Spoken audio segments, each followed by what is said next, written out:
என்னோட ரொம்ப லேசியான Sunday vlog தான் இன்றைக்கான வீடியோவில் ஷேர் பண்ணியிருக்கேன். ஸோ மார்னிங் ஏஞ்சதே 11 மணி பக்கமாக தான் எழுந்திரிச்சனால ஃபர்ஸ்ட் ஒர்க் ஹேர் பேக் போட்டு நல்லா ஹேர் வாஷ் பண்ணிக்கணும் அப்படின்னு சொல்லிட்டு பண்ணியிருந்தேன். ஸோ அதில் ஃபுல் கம்ப்ளீட் வீடியோ நான் எடுக்கலை. இன்ஷால்லாஹ் அப்கமிங் டேஸில் வந்து ஷேர் பண்ணுறேன். அதுக்கப்புறம் வீட்டில் கொஞ்சம் போல் ஒர்க் எல்லாமே கம்ப்ளீட் பண்ணிவிட்டு பயங்கரமாக பசி எடுத்துருச்சு.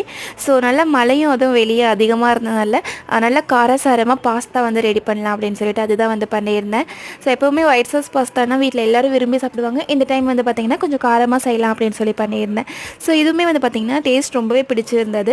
தென் சாப்பிட்டுட்டு மழை பெஞ்சிட்டு இருக்கிறத வந்து பார்த்திங்கன்னா கொஞ்சம் நேரம் இப்படி பொறுமையாக உட்காந்து வேடிக்கை பார்த்துட்டு இருந்தேன். ஸோ எனக்கு வந்து ரொம்ப பிடிக்கும். அதுக்கப்புறம் கொஞ்சம் மருதாணி பறிச்சுட்டு வந்திருந்தேன் இல்லையா மார்னிங். ஸோ அதை வந்து அரைச்சி வைக்கும் பொழுதே யாசின் கேட்டார், இப்போ வந்து மலையில் வைக்கும் பொழுது சளி பிடிக்காதா அப்படின்னு சொல்லிட்டு. எனக்கு மருதாணின்னு சொன்னாவே போதும், அதை எப்படியாவது வச்சிடணும் அப்படின்னு சொல்லிட்டு வச்சாச்சு. தென் கொஞ்சம் நேரம் தூங்கி எழுந்திரிச்சிட்டு ஈவினிங் போல் போய் சிக்கன் வாங்கிட்டு வந்து டின்னருக்கு பிரியாணியோட இந்த டே வந்து ஹாப்பியாக கம்ப்ளீட் பண்ணியாச்சு.